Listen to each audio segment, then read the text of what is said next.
one most important part is we all talk about lifelong learning.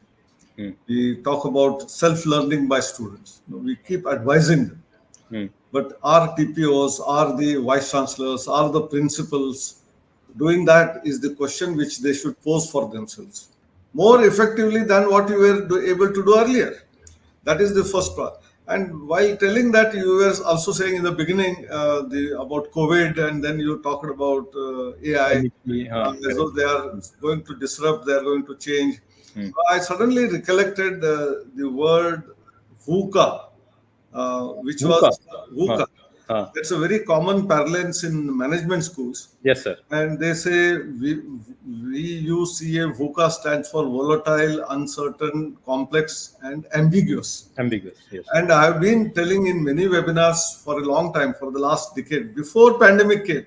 And during pandemic, it was much more successfully found that what I was saying is true. I said, why are you cribbing about VUCA world? VUCA is there. The world is constantly in a flux. There are going to be huge changes, whether it is policy by the government or whoever it is, or the technologies which are changing.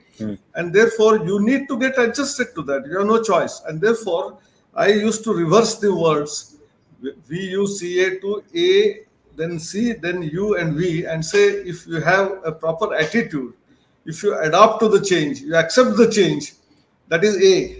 Then if you say that, C stands for the next word, CU.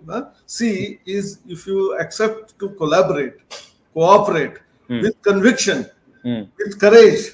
And then the U stands for be united, put in your untiring efforts, utilize the technologies that are changing, maybe now AI, maybe something else will come some years later down the line. Then all this volatility itself will vanish, and you will be victorious. That is the V. So, yeah.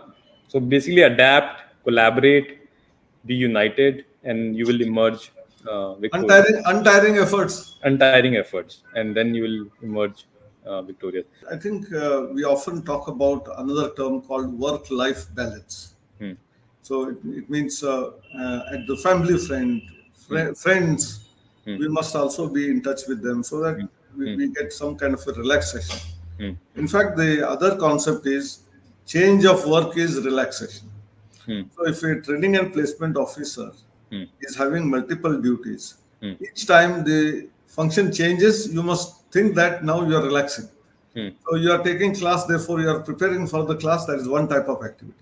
When you are in the midst of students while in the classroom, because they are young, you will get a lot of input from them in terms of new things, which you would have probably not read because of the AI and multiple information systems available to them.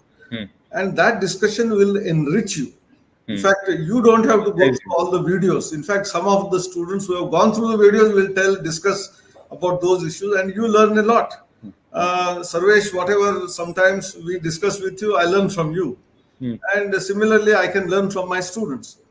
And during the placement, which is the important job of the training and placement officer, they come in contact with industry people, maybe HR people or someone, or the trainers who are in the industry. You are sending your children or students to internship.